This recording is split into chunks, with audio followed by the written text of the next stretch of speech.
그러면 여기서 이제 한 가지 이제 좀 여러분들이 이해를 하셔야 될 게, 불교에서 깨달음이라고 하는데, 내가 지나가다가 오늘 날씨가 춥구나 하고 깨닫는 거, 이게 또 깨달음인가?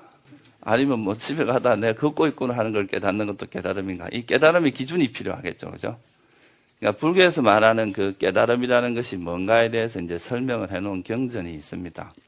예, 이 경전이 나오게 된 계기 중에 하나가 뭐냐 하면요, 이제, 안한존자가 맨날 이제 누가 죽으면 부처님께 막 달려와가지고 이 사람은 어디 태어났습니까? 물어보는 거예요. 또 누가 죽으면 와서 쫓아와서 이 사람은 죽어서 어디에 태어났습니까? 이제 그때 계속 이야기를 해주다가 하루 이틀이지 그것도, 그죠? 사람이 죽을 때마다 쫓아와서 자꾸 이야기를 하니까 되게 번거로운 일이 되잖아요. 그죠? 그래서 이제 부처님께서 맨날 나한테 묻지 마라. 이제 그거는 내가 나이도 들고 해서 참 번거로운 일이다. 그러니까 적어도 지금 내가 말한 이 기준에 맞으면 이 사람은 수다원이다. 그러니까 애류가에 든 사람이다. 이렇게 이제 이야기를 한 게, 이 경전이 이제 어떤 벽돌집에서 설한 경전이라 그래서 벽돌집경이라고 이야기를 하는데요. 여기에 보면 이게 이제 법의 거울. 그건 뭐냐 하면 이 사람의 거울을 딱 비춰가지고 이 사람이 수다원인가 아닌가 비춰주는 거울이다 이 말이에요. 법의 거울경이라 이렇게 이제 별칭이 붙어 있습니다. 그래서 이걸 기준으로 해서 제가 몇 가지 수다원이라는 존재가 어떤 존재인가에 대해서 말씀을 좀 드리려고 합니다. 먼저 이제 수다원이 되면은 이제 사라지는 번뇌가 있는데요.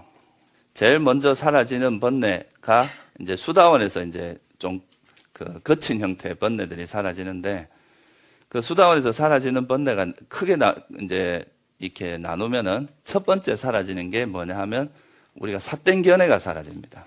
사견이라고 하는 삿된 견해가 영원히, 일시적이 아닙니다. 영원히 사라집니다. 그리고 법에 대한 의심이 영원히 사라집니다. 세 번째가 뭐냐 하면 보살님들 잘 아시는 거, 질투가 없어집니다. 질투가 영원히 사라지고, 인색함, 내가 가지고 있는 걸 남에게 나누기 싫어하는 인색함, 이 네 가지가 완전히 사라지고요.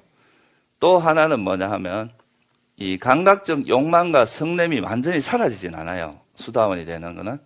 근데 이 수다원이라는 성자가 되면은 우리가 악체에 떨어지게 만드는 감각적 욕망이 있죠. 그죠? 예를 들면 성폭행을 한다거나 남을 자기 타인의 의지와 관계없이 이런 아주 자기 욕망을 채우기 위해서 악행을 하는 이런 아주 거친, 그러니까 악체에 떨어질 만한 그런 감각적 욕망이나 큰 분노 이런 건 사라진다 이 말이죠. 그래서 수다원의 존재가 되면은 달라지는 게 뭐냐 하면 다시는 악체에 태어나지 않습니다. 우리가 지옥, 악의, 축생, 수라라고 하는 이 네 가지는 절대 태어나지 않고, 이 수다원이 된 존재는 항상 인간이나 천상계만 태어납니다. 절대로, 그러니까 악체에 다시 태어나지 않는다는 거죠. 이게 이제 수다원이 되는 거의 이제 차이점인데요. 이거를 이제 지금 여러분들 실감이 잘 안 날 수가 있는데, 이걸 비유로서 설명을 드리면, 부처님께서 이제 이걸 비유로 해서 어떻게 했느냐 하면, 이 지구상에 있는 흙하고 내가 손톱으로 이렇게 흙을 이렇게 들면 어디가 더 많아요? 이 지구상에 있는 흙하고 이 손톱 위에 있는 흙하고 비교가 안 되겠죠, 그죠? 수다원이 된 존재에게 남아있는 괴로움은 이 손톱 위에 흙 정도밖에 안 된다는 거예요. 중생들이 가지고 있는 괴로움이 이 지구에 있는 흙이라고 비교를 한다면, 수다원에게 남아있는 괴로움은 이 손톱 위에 흙 정도밖에 안 된다는 거죠. 그게 이제 손톱경이라는 경전에 나옵니다. 그리고 또 바다경이라는 경이 있는데, 거기는 뭐라고 비유가 되어 있느냐 하면, 바다가 있어요. 그 바다에 있는 물하고, 바다에 있는 물을 이렇게 한 두세 방울 끄집어내면 이 두세 방울하고 바다에 있는 물하고 어느 게 많겠어요? 그러니까 수다원에게 남아있는 괴로움은 이 한 두세 방울 정도밖에 안 된다는 거예요. 그러니까 다시 말하면 이 수다원이라고 하는 존재가 되게 여러분들이 쉽게 생각을, 깨달음이라는 걸 쉽게 생각하지만, 이 수다원이 되기만 해도 벌써 괴로움의 거의 대부분이 다 사라진 존재다 이 말입니다. 그리고 이런 분들은 경전에서는 이제 부처님께서는 주로 뭐라고 하느냐 하면 열반이 확정된 사람이라고 그랬어요. 그러니까 이제 아라한이 되는, 그게 확정된 존재다. 이거는 자동으로, 그러니까 일종의 우리가 이제 수행을 처음 할 때는 수행하는 게 꼭 뭐 같겠어요? 오르막길을 막 열심히 오르는 거랑 같아요. 갈라 그러면 또 번데가 막아서 막 그냥 또 해이하게 만들고, 그죠? 근데 어느 정도 이제 수행이 깊어진 사람은 평지 가까이 가는 거라고 할 수 있고, 이 수다원이 되면 내리막길입니다. 돌이킬 수가 없어요. 이 수다원이 된 존재는. 자기가 다시 중생으로 돌아가고 싶다고 가시지도 않아요. 물론 뭐 수다원이 중생으로 가고 싶어 하겠어요. 그러니까 이거는 자동으로, 그러니까 이제 아란이 되는 길로 갈 수밖에 없는 확정된 길을 가는 존재다. 이렇게 설명이 되어 있습니다. 그래서 이 수다원이라고 하는 존재가요, 우리가 생각하는 것보다 상당히 높은 그런 경지에 도달한 분들입니다. 그래서 불교에서 말하는 이 깨달음이라는 것은 그냥 단순히 우리가 뭐 법에 대한 이해가 조금 되고 또 뭐 뭔가 밝음이 좀 나타나거나 어떤 정신적인 어떤 좀 체험을 하거나 이런 것을 의미하는 게 아니고요. 적어도 우리가 가지고 있는 번뇌의 대부분이 사라지고, 그리고 우리가 가지고 있는 괴로움이 거의 다 끝나고, 더 이상 악처에는 태어나지 않고, 우리가 이제 아라한이 돼서 완전한 무여열반이라고 하는 완전한 열반에 들어가는 것이 확정된 그런 존재라는 거죠. 그러니까 우리가 이제 조금 불교를 잘못 이해하다 보면요, 지난 시간에 말씀드렸듯이 이제 우리가 수행을 하다 보면 어떤 경계가 나타나는 게 있잖아요. 그죠? 그런 경계를 나타나는 것을 보고 그걸 그냥 깨달음이라고 생각하는 경우가 많단 말이에요. 그죠?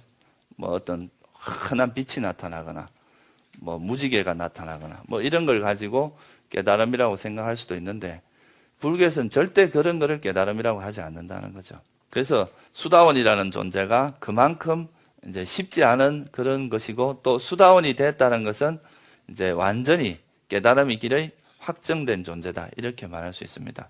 그래서 이제 이 수다원이 되면 이제 보통 사람하고 뭔가 좀 달라지는 게 있겠죠. 그죠? 달라지는 게 이제 첫 번째가 뭐냐 하면 삼보에 대한 신심이 절대 흔들리지 않습니다.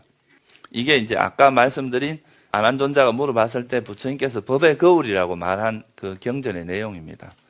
그러니까 어떤 사람이 이 네 가지 조건을 갖추면 이 사람은 확실하게 이제 애류가에 들어간 존재다라고 말씀하신 게, 첫 번째가 이제 부처님에 대한 신심이 확고한 것, 법에 대한 신심, 그리고 성가에 대한 신심이 확고한 것. 그러니까 세 가지죠, 그죠? 불법성 삼보에 대한 신심이 확고한 것. 이게 이제 첫 번째고요. 그래서 이거 법국에 보면 이제 그 문둥병이 걸린 이제 수바부타라는 그 제가자가 있었는데요. 이 사람이 이제 부처님 법문을 듣고 깨달음을 얻었어요. 수다원이 되었어요. 그래서 이제 사람이 너무 많으니까, 이렇게 사람이 많을 때 내가 뭐 이렇게 독과를 얻었다 이렇게 말하면 안 되니까 다 떠나고 나서 이야기하려고 기다리고 있었어요. 근데 그때 그 제석천왕이라고 들어보셨죠? 그죠? 그 이제 제석천왕이 와서 이 사람이 진짜 수다원이 됐는지 안 됐는지 실험을 하려고 그런 거죠. 그래서 이제 와서 딱 물어보는데, 너는 참 가난하게 살고 몸도 문둥병도 걸리고 참 고생을 많이 했다. 네가 만약 이 자리에서 내가 제석천왕인데 나는 할 수 있는 일이 많다. 그러니까 네가 이 자리에서 불법성 삼보를 비방하고 네가 거부를 한다면 너를 최고의 거부로 만들어주고, 그러니까 몸도 낫게 해주겠다. 이렇게 살 꼬옵니다.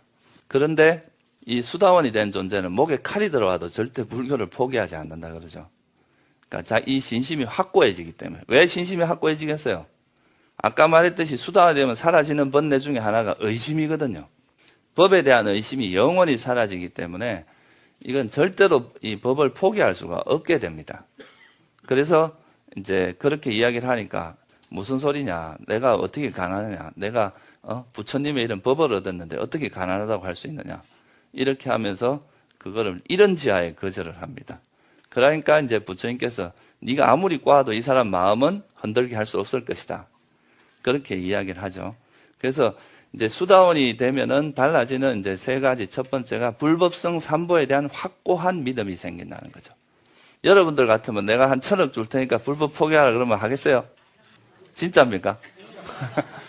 막상 주면 마음이 달라지는 거 아니에요? 그래서 이건 이제 삼보에 대한 믿음이 확고해진다는 게 이제 있고요. 또 하나는 계를 지킨다는 겁니다. 이 성자가 된 존재는 의도적으로 계를 파하지 않습니다.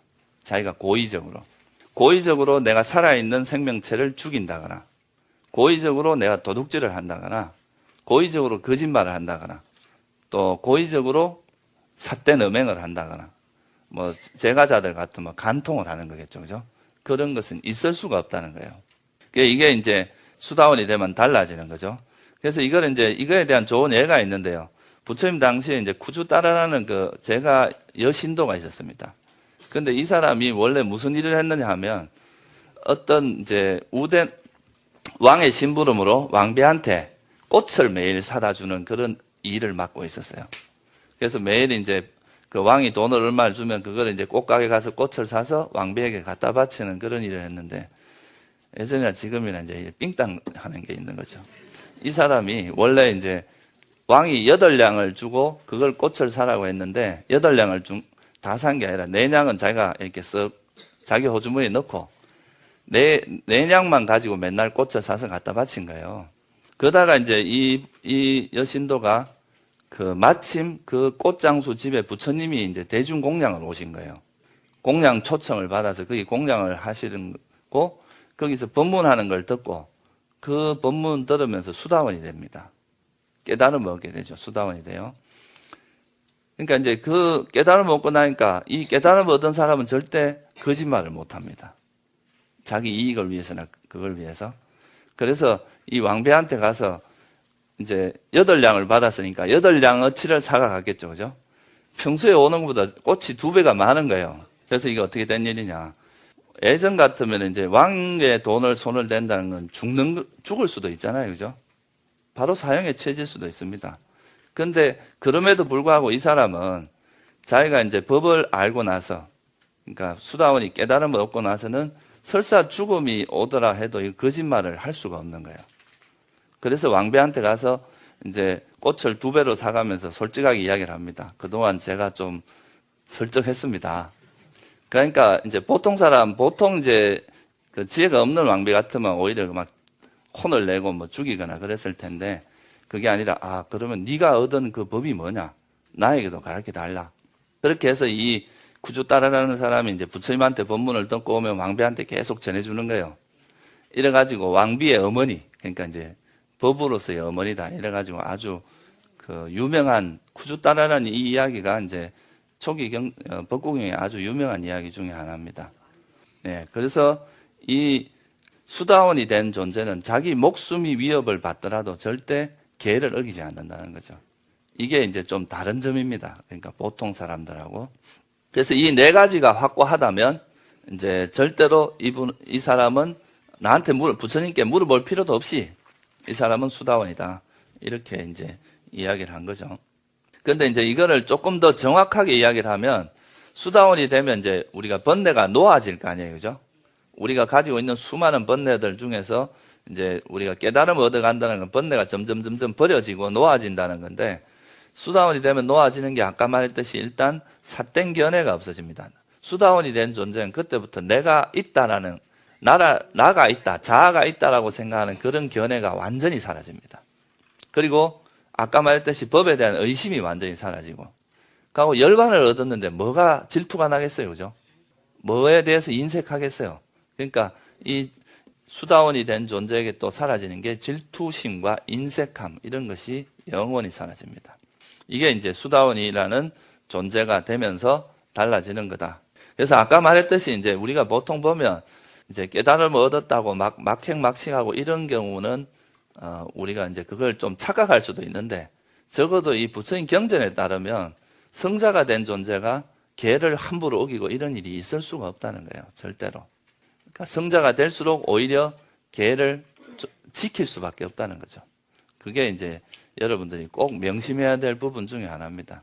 정말 자기가 깨달음을 얻었다 안 얻었다는 이런 이제 번뇌가 얼마나 소멸했느냐, 정말 내 마음에 있는 그런 오염원들이 얼마나 녹아내렸느냐 이런 걸 갖고 생각해야지. 내가 뭐 날라다니면 뭐 할 겁니까, 그죠? 그런 신통이 중요한 게 아니라는 거죠. 뭐 신통 얻는 거를 뭐 우리가 깨달음이라고 한다면 지금 비행기 타고 다니는 사람은 다 뭐 신통 깨달았다고 할 수 있잖아요, 그죠? 그러니까 그런 기술이 중요한 게 아니라 우리 마음에 있는 그런 이제 번뇌, 우리를 괴롭게 하는, 우리를 고통스럽게 하는 그런 번뇌의 소멸이 불교에서는 항상 깨달음이라고 이야기를 했다. 부처님은 항상 그 열반이란 뭐냐? 탐진치의 완전한 소멸이라고 그랬거든요.